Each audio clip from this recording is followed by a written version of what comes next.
Aloha everyone. I assumed this video is going to be a little bit longer than normal, so buckle up. The Nasdaq went ahead and hit a new high today, up 0.68% on volume, quite a bit below average.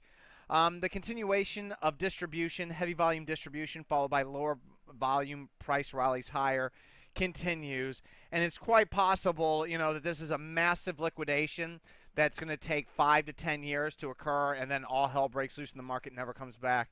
But you never know. I mean, what the hell? That's just speculating. But as of right now, we have a similar situation that we were having in 2011 and 2012, which makes me think that it's going to be a difficult year in trading overall if we try to move higher. If we do, I assume, based on what I'm looking at the hard right edge, it's going to be a rough one.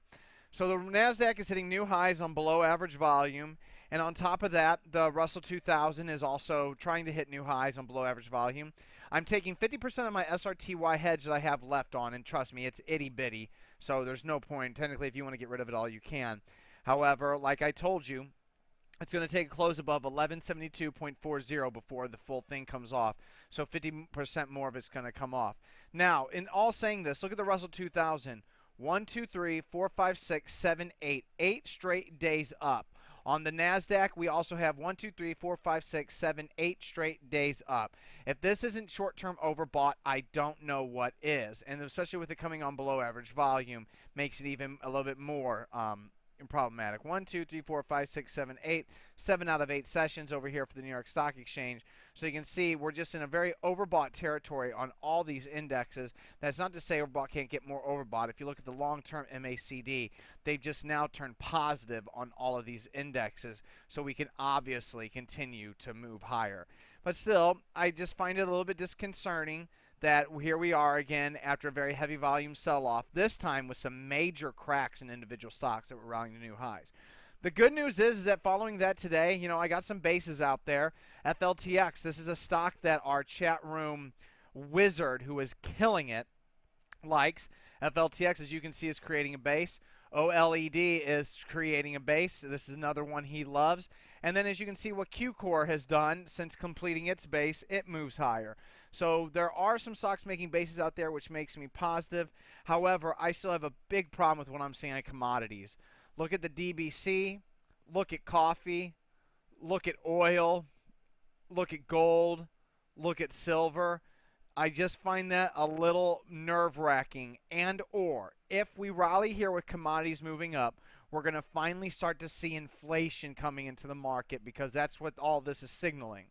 If we don't see inflation, taking prices higher, then you would think that the stock market would move lower. But if indeed this is going to be an inflation rally, you're going to now have everything move up, so it stays prudent to go ahead and operate on the long side. With that note, while I do have some nice bases, I don't have any signals that are just like screaming to me, get long, get long, get long. So I'm a little bit concerned here on the quality of what I have. For instance, here's my 2 new long positions.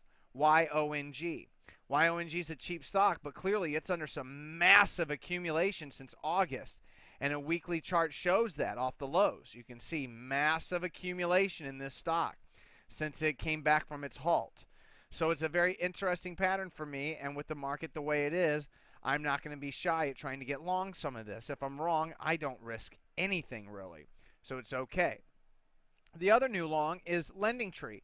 And as you can see, it's got the exact same similar chart pattern, except for this is a higher quality company that has earnings and sales growth and has mutual fund sponsorship growth. So it's not great, but it is quite good. So that is not too bad. However, then the problem comes at this. My other 2 strong signals tonight, an add in SCTY and an add in TRAC, are plagued by the oh so common earnings season. TRAC is extremely risky, but you know what? With the way UCTT came up in my scan, and that right there, that's a new long position based on this chart. However, when I was looking at it, I realized earnings were after the close today. When I went and I looked at earnings, I saw that the stock was up 19%. That got me thinking, maybe that can happen to TRAC. Odds are, based on my luck, it's not predestined, manifested, oh, it's going to be shitty luck.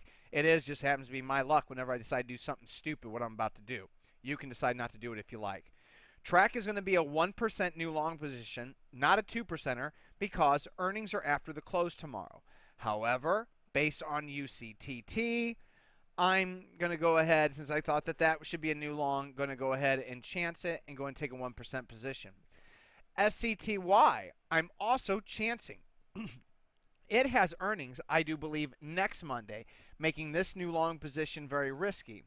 However, I like this company a lot, and I really expect good things from it. I don't know, from earnings. However, the stock's going to prove me right or wrong before earnings. However, it can prove me right for a few percentage points and then gap down on me and prove me very wrong. But I still like the trade setup. So SCTY and Track are both going to be 1%ers simply because they have earnings coming up in less than 5 days. Now, normally I would not play these stocks at all. However, I'm currently long both of them. So I already have a long position that's in the black in both of them. And if you're still long a position, it might as well add to it on the way up.